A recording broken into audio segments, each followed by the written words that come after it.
表嫂，表哥都已经过了3期，我看我必须要好好的安慰你。哼，你表哥尸骨未寒，你竟敢来调戏我，你给我滚出去啊！好啊，那我就等他尸骨寒透了再来陪你。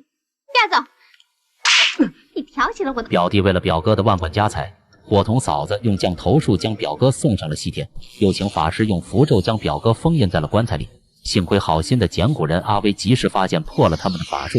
可是表哥大富还是想报仇，奈何自己的豪宅有灵符保护，他无法进入。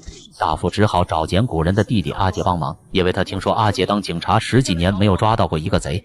于是，在大富的帮助下，阿杰直接一个人端掉了一个贩卖面粉的团伙。这下阿杰不仅立了大功，而且还能在同事面前抬起头做人。阿杰也知道肯定是大富在后面帮忙，不然凭自己的身手，今天开的就不是表彰会，而是追悼会。回到家中以后，阿杰就把大富的遭遇告诉了妻子，因为小美就是大富妻子的私人化妆师，可以帮助他进入豪宅。可现在最大的难题就是门口的符咒。次日，阿杰找到大哥想办法，大哥告诉他，很简单的，找女人的天魁，在大门口的左边门框上抹一下，就过关了。回到家中以后，阿杰就问小美要天魁，可是小美已经2月没有了。于是他们就从隔壁张寡妇家借了一条。到了晚上，小美顺利的将符咒破除，大富也附在了妻子身上，想要找表弟复仇。可是表弟身上有一个护身符，一下就把大富从妻子体内打了出来。表弟见大嫂又要站起来，还以为他还在附身状态，上去就送大嫂领了盒饭。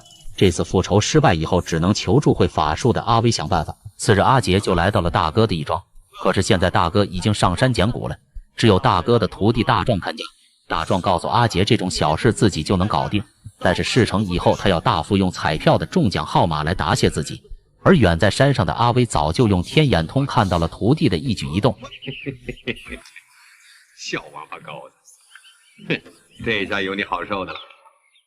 来到目的地以后，大壮装模作样的摆了一个法坛。停！你们在这个范围之内是绝对安全的。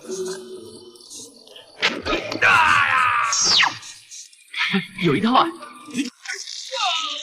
这边。